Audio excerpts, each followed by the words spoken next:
Pues gracias por asistir a nuestra convocatoria. Vamos a dar inicio a esta conferencia de prensa. Quisiera mencionarles que se encuentra en la mesa Gustavo de Hoyos Walter, presidente nacional de Coparmex, Gerardo Trejo Vieitia, presidente de la Federación Centro de Coparmex. También está Jesús Padilla Centeno, quien es presidente del Centro Empresarial Ciudad de México, y Francisco López Díaz, director general de Coparmex. Vamos a escuchar un primer mensaje del presidente nacional, Gustavo de Hoyos, y luego abrimos un espacio de preguntas y respuestas. Gracias por acompañarnos. Muy buenas noches. El 1 de julio, México logró la maduración de su democracia representativa.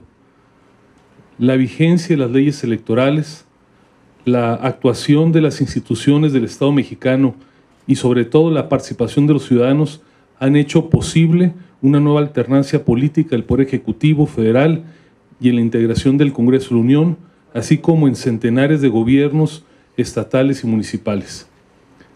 Ahora el reto del país es la evolución hacia una democracia participativa que no se agota en la jornada electoral y que propicia el ejercicio cabal de los derechos ciudadanos. La asociación libre de otros ciudadanos en organizaciones no partidistas para incidir en lo público, el ejercicio pleno de la libertad de expresión y la promoción de la integridad y la transparencia, así como la exigencia de rendición de cuentas, son los primeros pasos hacia una verdadera democracia participativa. La Coparmex está de acuerdo y sostiene que deben de promoverse los instrumentos de democracia participativa previstos en nuestro sistema legal, como lo son la consulta popular, el referéndum, el plebiscito y la iniciativa ciudadana, todas ellas previstas en la ley.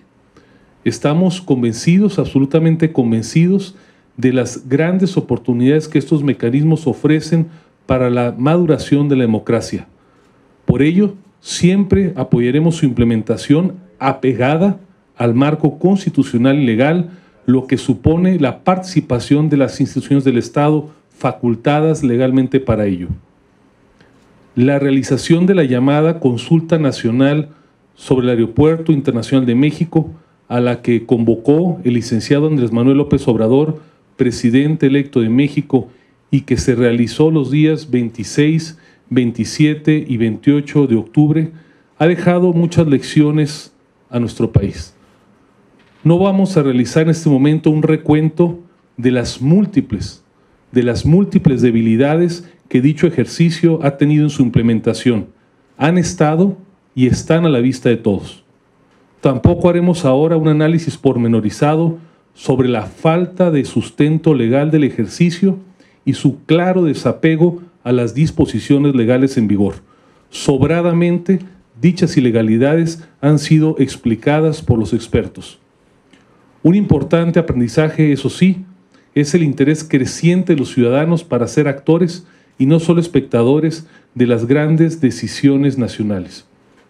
Por ello, una lección de máxima importancia es que las consultas sobre los grandes temas de interés nacional, para ser aceptadas por todos, requieren ante todo sujetarse al marco legal. Si la democracia electoral ha madurado, es porque se han observado las reglas. La instalación de la democracia participativa también demanda leyes modernas y, sobre todo, el cumplimiento estricto de las mismas. En esto no puede haber ambigüedades. Que la legalidad e idoneidad de una consulta nunca más sea el motivo de la discusión. Aspiramos a que el debate de las ideas sea en torno a los temas de fondo, no en las formas. Solo así se logrará que, al margen de los resultados, tal como ocurrió el 1 de julio, y más allá de nuestra postura personal, todos podamos respaldar una decisión mayoritaria, lo cual en este caso no ocurre. Hacemos por eso un llamado al Congreso de la Unión para que procese sin demora las diversas iniciativas para reglamentar y dar forma a los instrumentos de la democracia participativa que ya están previstos en la Constitución.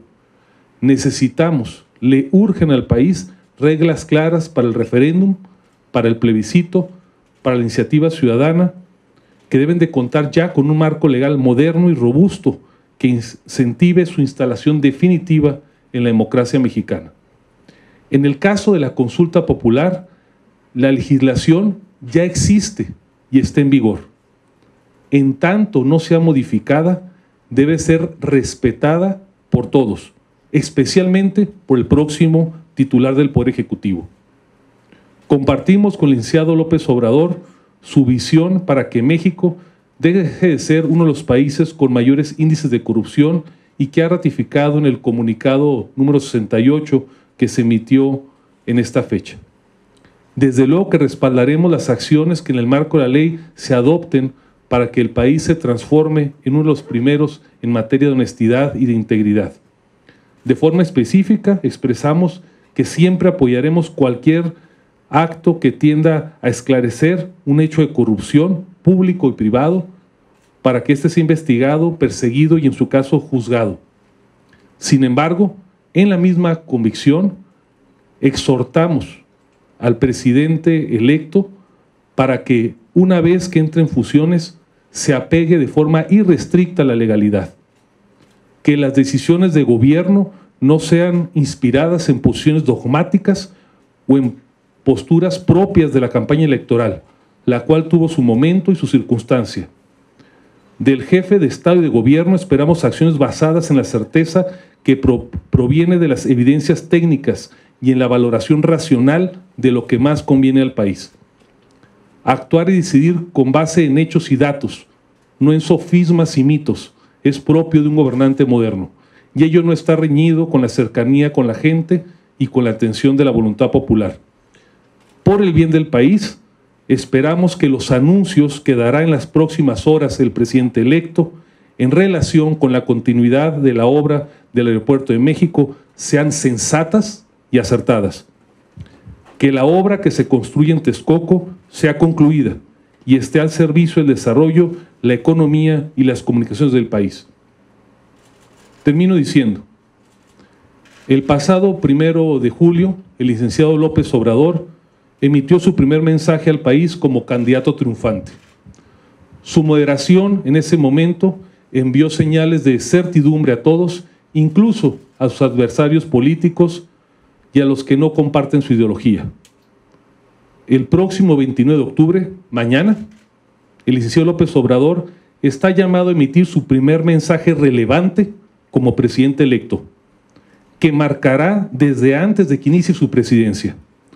Hacemos votos para que ese anuncio y las decisiones que el mismo deriven abonen a la confianza y a la concordia de los mexicanos, que no sea un paso al abismo. Muchas gracias. Vamos a abrir una sesión de preguntas y respuestas. Comenzamos con Ivette Saldaña del Universal. Hola Gustavo, buenas noches y a todos. Mañana, bueno, desde hoy ya nos dijeron que Santa Lucía ganó. ¿Cuál es el escenario que ustedes tienen? ¿Qué es lo que van a hacer? ¿Va a haber movilizaciones legales ya? Decía hace unos días un empresario que estaban viendo justamente con abogados en cómo podrían frenar una posible construcción de Santa Lucía y cancelación de Texcoco. Quiero saber si entonces estarían ustedes ya viendo esta como plan B. ¿Y cómo esperan ustedes la reacción de los mercados? Porque a pesar de que no ha salido ya a dar el mensaje López Obrador, ya tenemos aquí que el dólar ya va a la alza, ¿no? ¿Estaríamos viendo a partir de ahora, Gustavo, un escenario ya de confrontación total entre López Obrador y todo el sector empresarial? Gracias.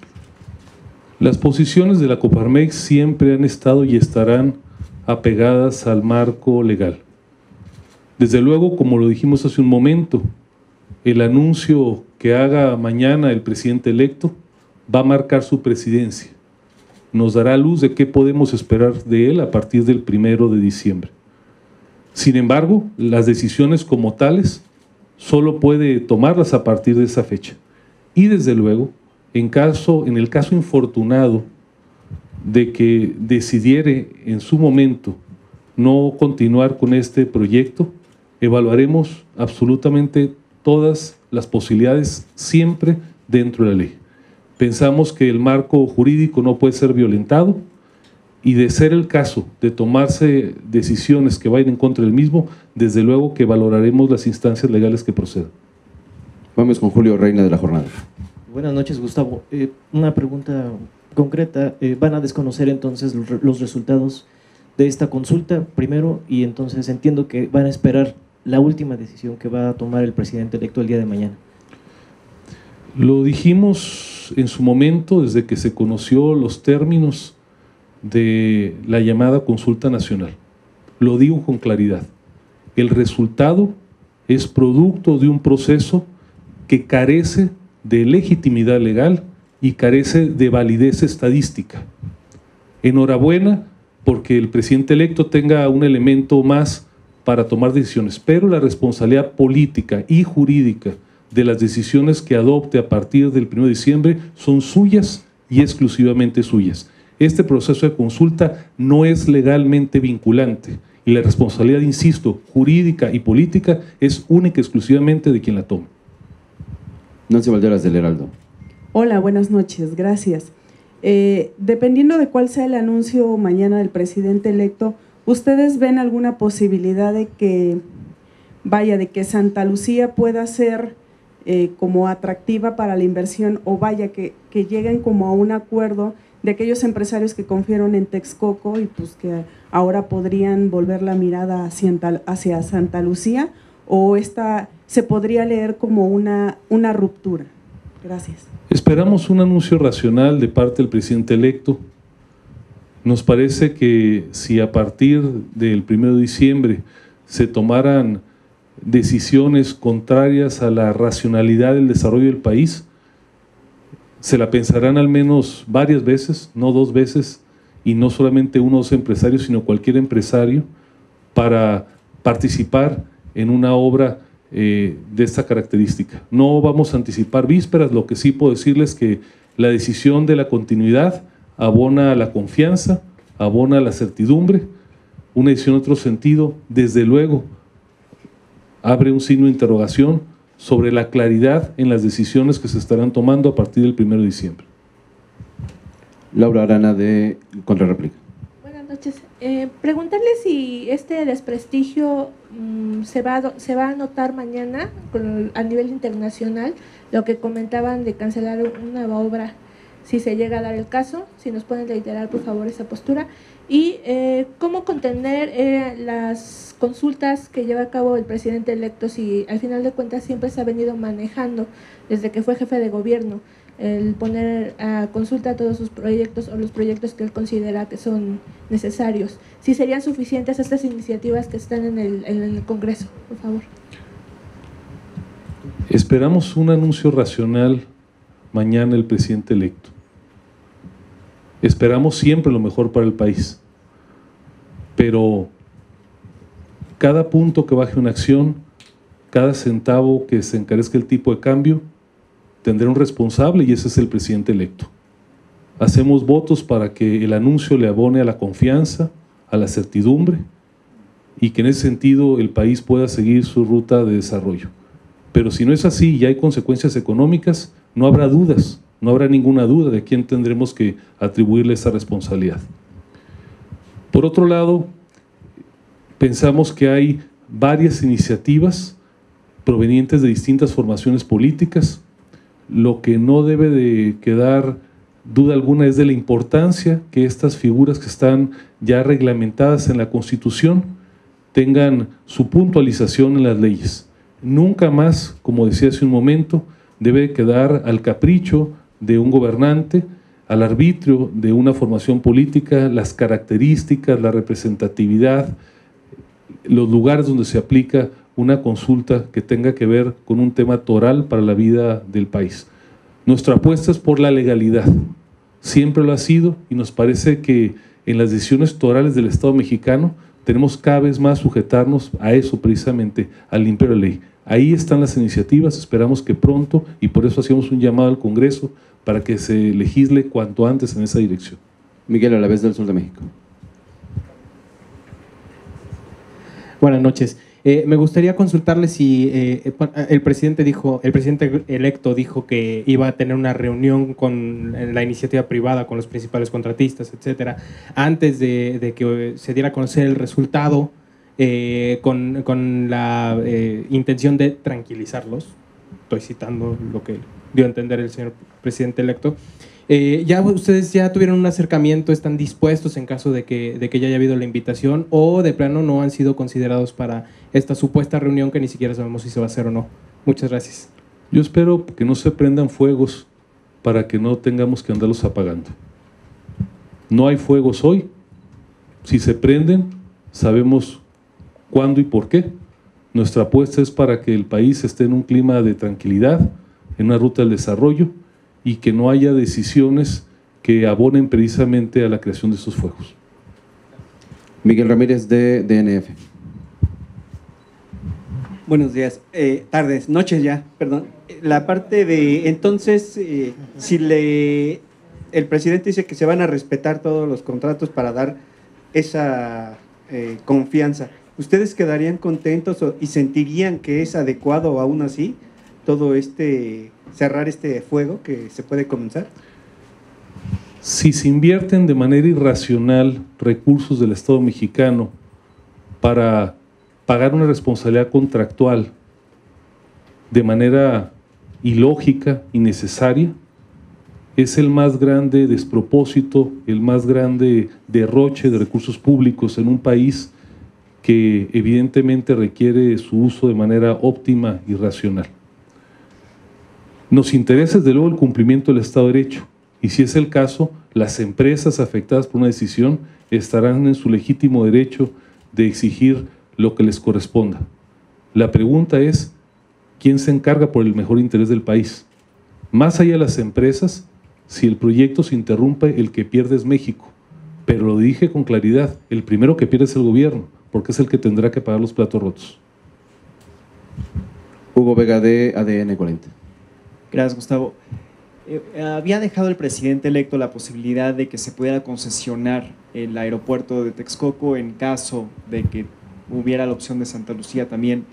¿Ustedes verían también la posibilidad de que en caso de que el presidente electo decida cancelar el proyecto de Texcoco, buscar un consorcio de empresarios para que se concesione esta opción y seguir con el aeropuerto de Texcoco? El presidente electo, siendo candidato, estuvo en Coparmex y se comprometió a dos cosas. Se comprometió a que de haber una consulta popular, esa se haría con apego a la ley. Ahí está la grabación, textualmente refiere la forma en que se haría en cumplimiento de la ley de consulta popular. Nos mintió. Esto no ocurrió.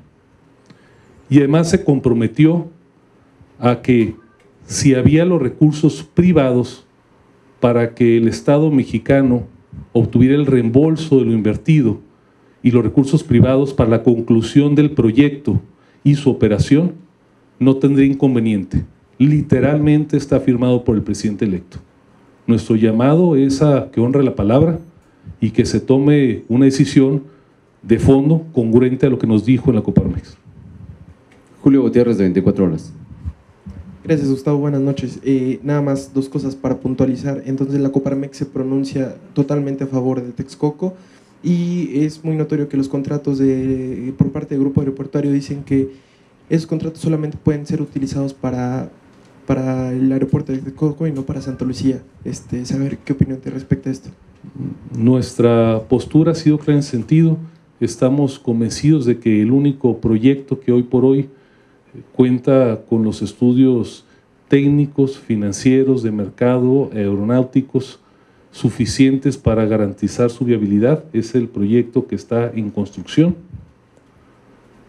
¿Me hacía otra pregunta? Sobre los contratos. También ha referido el presidente electo que no se tienen que preocupar los contratistas porque se les repondrá en otra obra. Si fuera el infortunado caso de que se inicie una obra, creo que es claro que su asignación tendrá que llevarse a cabo en cumplimiento de la ley. No son fichas de dominó que un jefe de Estado pone en un lugar o en otro. Si hubiera otra obra ahí o cualquier otra, su proceso de asignación, repito, tiene que llevarse a cabo estrictamente en observancia de la ley. Alberto Zamora, del Grupo Radio Centro. ¿Qué tal? Buenas noches. Quisiera preguntarle, habló de acciones legales ¿A qué se refiere con ese tema? Y otro, ¿qué repercusiones a la economía tendría una cancelación del proyecto en Texcoco? Gracias. En caso de que las decisiones que se tomaren por el presidente electo, una vez que esté en funciones, a partir del 1 de diciembre, implicaran la cancelación del proyecto, los abogados del sector privado en su conjunto, porque es un tema donde hay un amplio consenso en todas las organizaciones, evaluarán cuáles serían las rutas legales, lo digo claramente, rutas siempre en apego a la legalidad y acudiendo a las instancias competentes para ello, para que el Estado de Derecho prive. El proceso de asignación, o mejor dicho, el proceso de definición para la ejecución de esta obra fue un proceso que cumplió con un conjunto de decisiones que no son propias de un funcionario en lo personal, son propias del Estado mexicano. De tal manera que no solamente hay derechos adquiridos para las empresas contratantes, también hay actos de gobierno que tienen definitividad, algunos de ellos. De tal suerte que una decisión que pretendiera cambiar estas resoluciones, en caso de que se asumiere violentando el Estado de Derecho, desde luego que sería susceptible de ser combatida legalmente. No podemos hoy por hoy identificar cuáles serían esos medios de impugnación, dado que los actos que pudieran ser violatorios de la ley hasta este momento afortunadamente no se han cometido y esperemos que no se cometan. Sobre los daños en la economía, esperamos que estos sean solamente una señal de alarma, esperamos que haya racionalidad en las decisiones, pero como le digo, no podemos anticipar claramente qué tanto reaccionarán los mercados, pero insisto, cada punto que pierda una acción, cada peso que se pierde o cada centavo que se pierde en el tipo de cambio, si fuere la circunstancia, ya sabemos a quién hay que atribuírselo. Y déjenme darles un dato. Las Afores mexicanas, donde está el ahorro de los trabajadores, para citar al presidente, no es el ahorro de los fifís, es el ahorro de los trabajadores, podrán perder alrededor de 1.500 millones de dólares, repito la cifra, 1.500 millones de dólares de ahorros de los trabajadores si esta obra se suspende. Cada peso que pierde el ahorro de los trabajadores tendrá un origen y esas son las cuentas que tendrá que rendir el presidente electo. Finalmente, Ricardo Torres, de TV Azteca. Bueno, nada más para consultarles. Entonces, la postura de Coparmex hoy es un no rotundo a Santa Lucía y el desconocimiento de la consulta como en los términos que se dio. ¿Sería así? Para precisarlo con mayor claridad, sostenemos que el proyecto viable y que conviene al país es la continuidad del aeropuerto de México que se construye en Texcoco y no le reconocemos validez legal ni legitimidad, ni mucho menos validez estadística a la consulta nacional que concluyó el día de hoy. Muchas gracias por su presencia. Gracias y buenas noches a todos.